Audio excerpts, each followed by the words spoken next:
Good morning. Top of the morning to you. The people with us today, to my right, James Malatras, president of the SUNY Empire College. To my left, Melissa DeRosa. To her left, Robert Mejica, budget director. Back of the room, my daughter Cara, who's doing a great job. Let's talk to you about what's going on today. First, what I try to communicate in these briefings are the facts of the situation. And facts can be uplifting, they can be depressing at times, they can be confusing at times, but I think facts are empowering. You know, in a situation like this, not knowing the facts is worse, because that's when you feel out of control, or when you feel that you're getting selective facts, or you're being deceived by the information you're getting. That is actually the worst situation. So what I say to my people in every situation, just give me the facts first, and then let me understand what the situation and the reality is, and then we'll go from there. So that's what I try to do.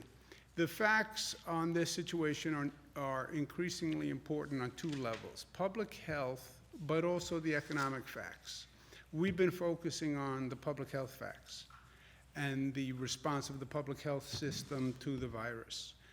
More and more, we now have to deal on two fronts. We have to deal with the public health situation, but we also have to deal with the economic situation. And I'll get to that in a moment. Public health, we've had a two-prong agenda, which we've been pursuing aggressively. We still are. Flatten the curve, so you reduce the flow into the hospital system, at the same time increase the hospital capacity. What we're looking for is not a reduction in the number of cases. We're looking for a reduction in the rate of the increase in the number of cases, right? That's what comes first when you're starting to make progress. The rate of increase should reduce, as opposed to the number of absolute cases. So that's what we're looking for. The optimum is, when they talk about the apex of the curve, is not to have an apex. And that's what the flattening is, not to have that spike, because the spike is where you would overwhelm the hospital system. So try to get down that rate of increase so you can actually handle it in the hospital system, right? And that's what they talk about by the flattening of the curve. Just as an aside, Dr. Anthony Fauci has been so kind and helpful to me. I speak to healthcare professionals all across the globe, literally. But Dr. Fauci, I think, is just brilliant at this, and he has been so personally kind. I call him late at night, I call him in the middle of the night, I call him in the morning, and he's been really a friend to me personally in the state of New York.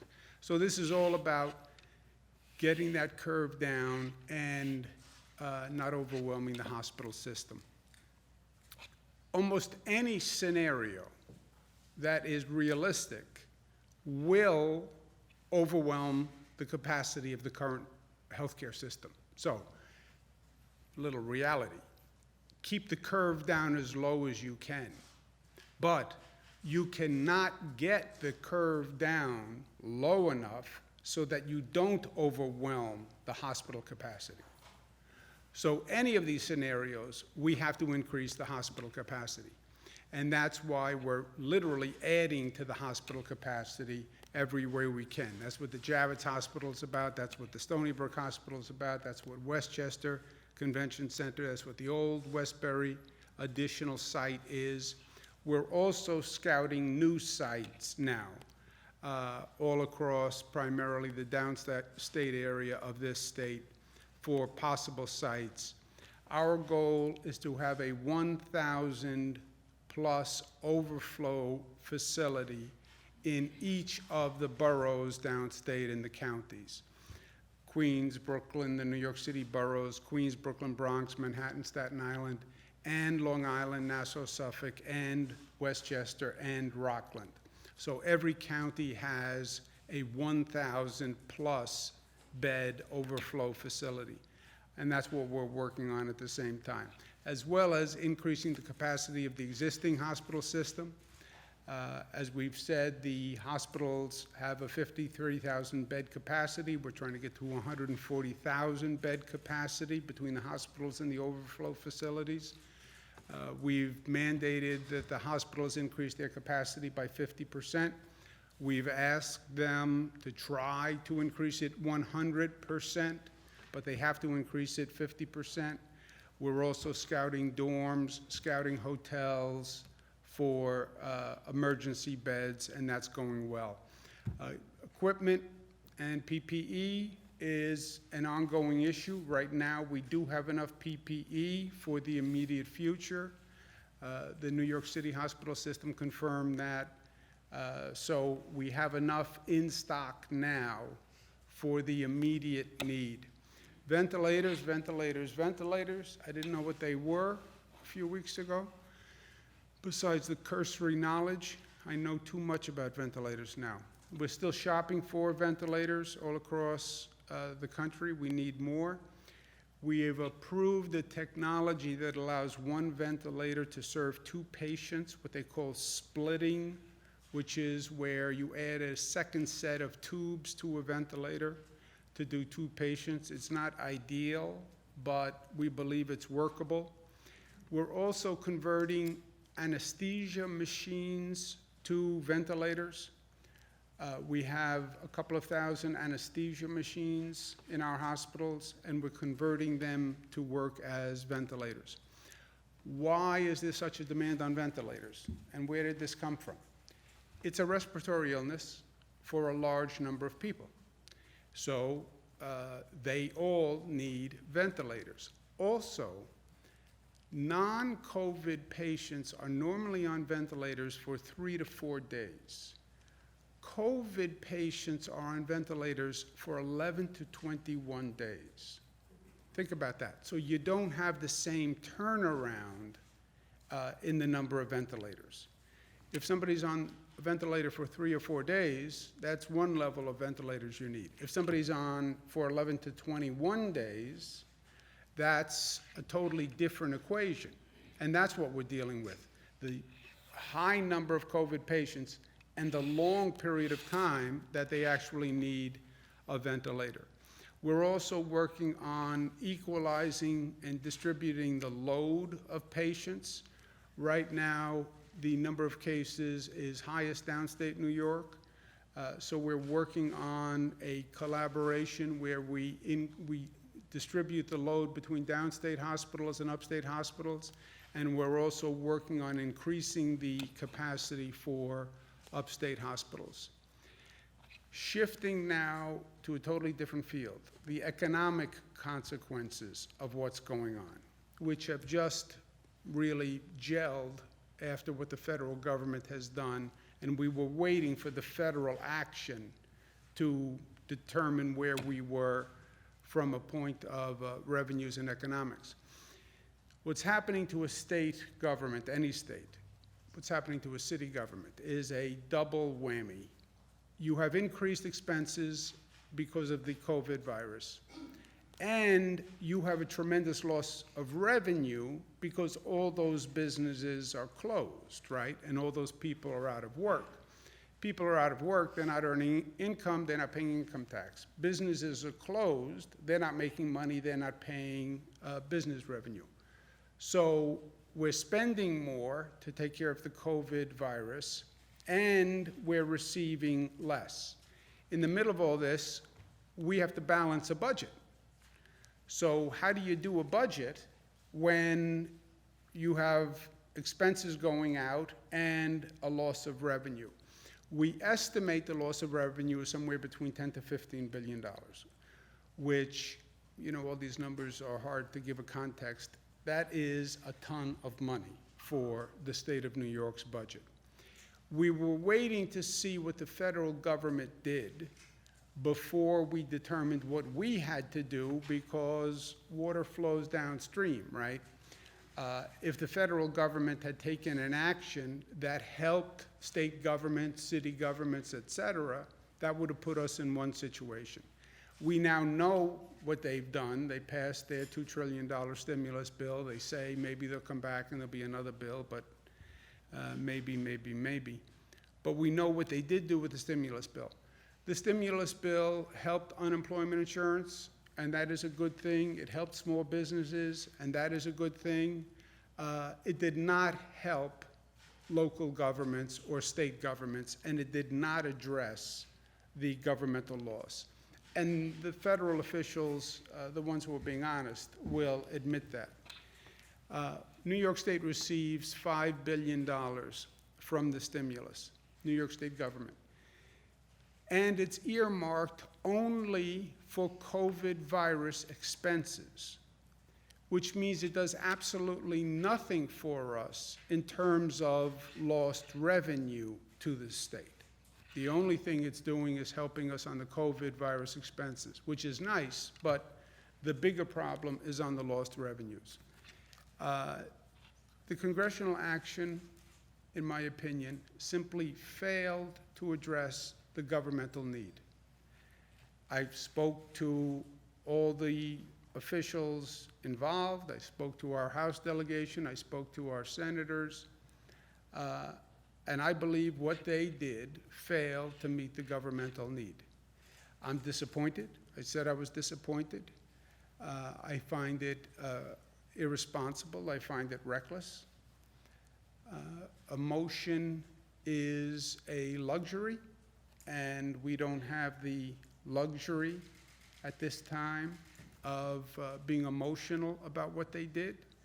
When this is over, I promise you I'm going to give them a piece of my mind, but I would say to them today, this is an extraordinary time in this nation, and it's an extraordinary time for government.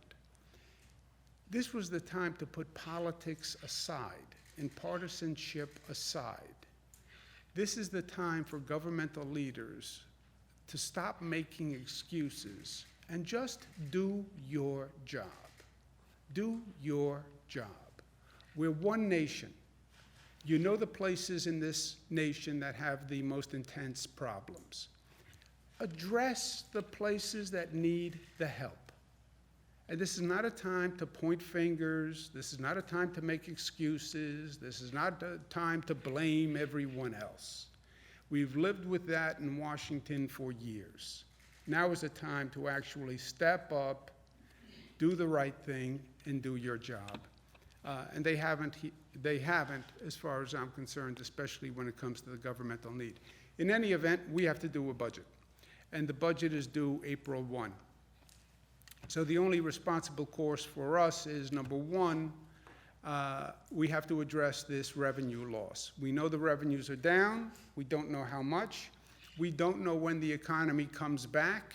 We don't know the rate at which the economy comes back. And we don't know what Washington may do to address this situation in the future, if anything. So you don't know, you don't know, you don't know, and you don't know. But you have to do a budget with all those unknowns.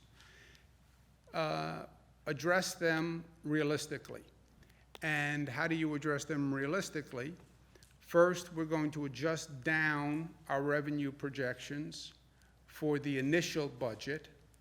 And then what we're going to do, which is something we've never done before, is we're going to adjust the budget through the years to reflect the actual revenue.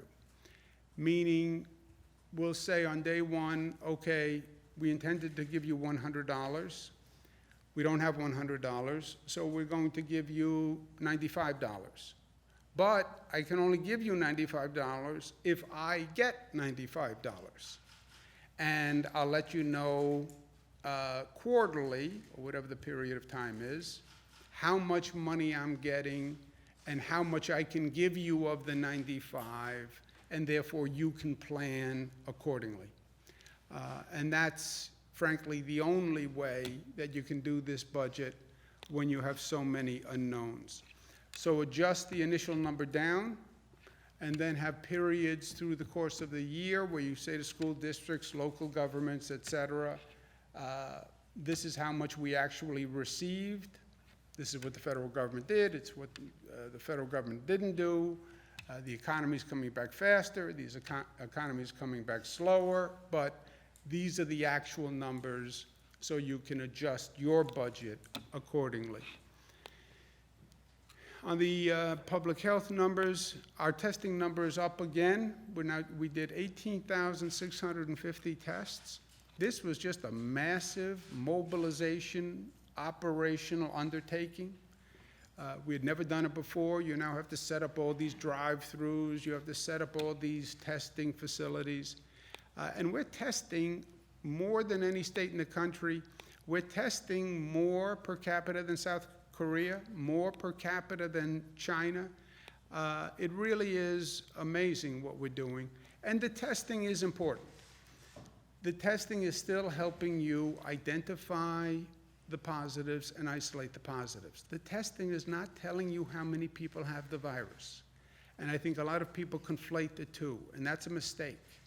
It's not even telling you the increase in the rate of infection. All it's telling you is you're increasing the number of tests, and the more tests you do, the more positives you will find. And we're working very hard to increase the number of tests because we want to find the positives. This is the really bad news. The number of deaths is increasing. It's bad news because people are dying, and that's the worst news you can have. It is not bad news in terms of it being unexpected. What's happening is people who were infected, who came into the healthcare system, have been on ventilators. The longer you are on a ventilator, the more probability of a bad outcome. We now have people who have been on a ventilator for 20 days, 30 days. The longer you are on a ventilator, the more likely you're not going to come off the ventilator. And that is what is happening. Because we do have people who have been on for quite a period of time. And those are the people who we are losing. That has always been the way. The longer stays without recovery lead to a higher death rate, right? And that's not just COVID, that's any medical situation that you've dealt with. That is the natural consequence. When you have older, sicker patients who are staying on ventilators longer, they usually have a worse outcome, right? And I think people get that from their usual experience. What we're seeing now is that is happening.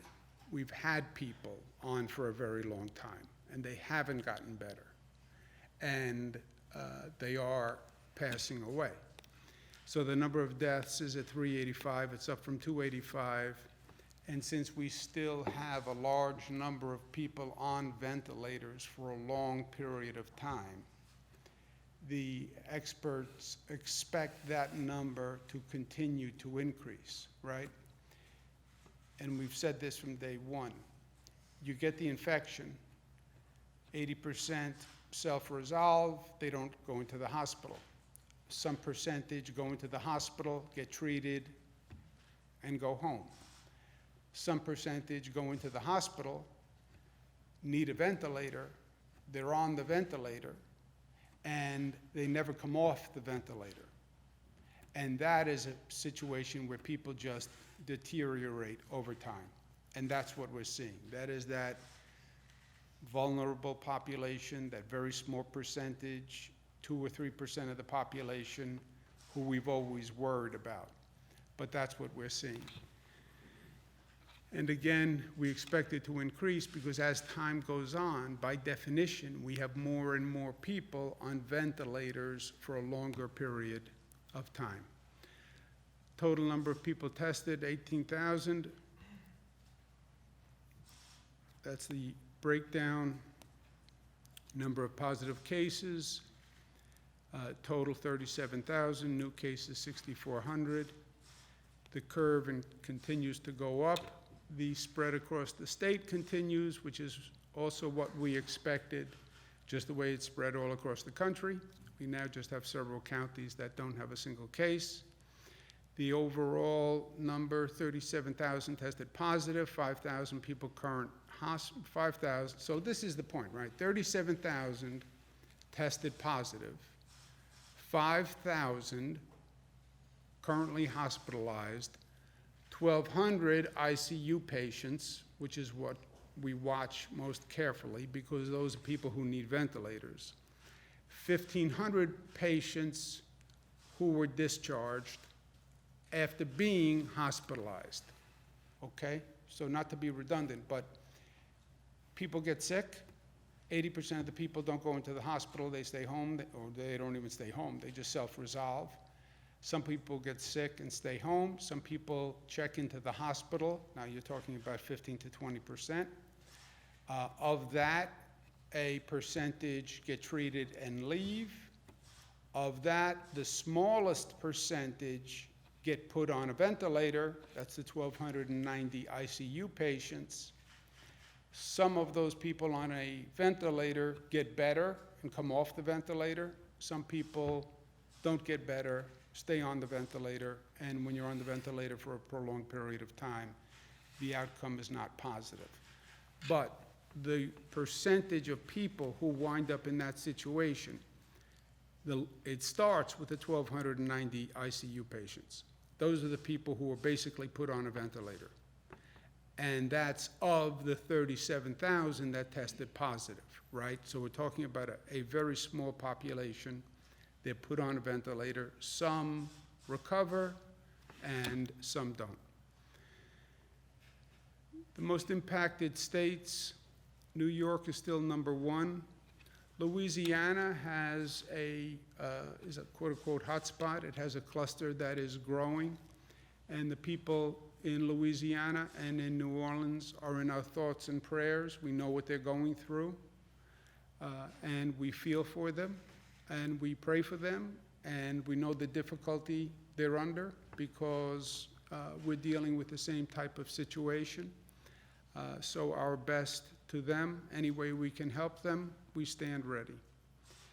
Again, total perspective is the Johns Hopkins count that has gone from day one, 487,000, 21,000 deaths worldwide. My personal opinion, not facts. I gave you the facts. My gratuitous 2 cents, which is probably worth $0.015. This is a life moment. It's a moment in the life of this country. It's a moment in the life of the world. It's a moment in our family lives. It's a moment for each of us. Each of us is dealing with it in our own way. And my observation has been that when the pressure is on is when you really see what people are made of. In a personal relationship, in a business relationship, people can be great when everything is great. The question is, what does a person do when things aren't great? And what does a person do when the pressure is on them? And that's when you can see a little crack in the foundation of a person. But when the pressure is on that little crack can explode, and that foundation can crumble. Or you can see the exact opposite. You can see them get stronger, but you get to see what they're really made of, and you get to see the best, and you get to see the worst, you get to see the beauty in people, and you get to see the opposite. The outpouring of support for the people of New York has been so inspiring, not just from New Yorkers. I'm telling you, from across the country, from across the world, you would be amazed at how many phone calls we get, how many offers of support, how many creative ideas from everyone. We've asked medical staff to volunteer. There's retired medical staff who are no longer practicing. 40,000 had volunteered. We now have 12,000 more people in one day volunteering to help on the medical staff. We asked mental health professionals to come forward to volunteer to offer free mental health services for people who are dealing with the stress and the trauma of the situation. We had 6,000 people. We now have 8,600 people. We have mental health professionals from other states calling up and saying they'll provide mental health services electronically, through Skype or over the telephone. I mean, it really is, it's just, it gives me such strength and such inspiration. But I don't want to sugarcoat the situation. The situation is not easy. But easy times don't forge character. It's the tough times that forge character. And that's what we're looking at right now. People say to me, you know, people are getting tired of this situation. They've been home, it's going on a couple of weeks, they're getting tired. Well, the truth is that this is not a sprint, this is a marathon. We always said this is not going to be over quickly. I understand people are tired, but I also understand that people in this situation are really stepping up to the plate and are doing phenomenal work.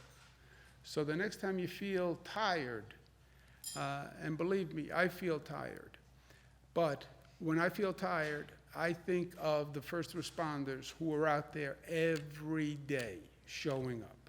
I think of the police officers. I think of the firefighters who are up there every day, the grocery store workers who are working double shifts just to keep food on the shelves because people are buying so much food because they're nervous. The pharmacists who have lines going out the door and they're showing up every day, day after day. The transportation workers who don't have the luxury of feeling tired because they have to get up and they have to drive the bus so the nurses and the healthcare professionals can get to work.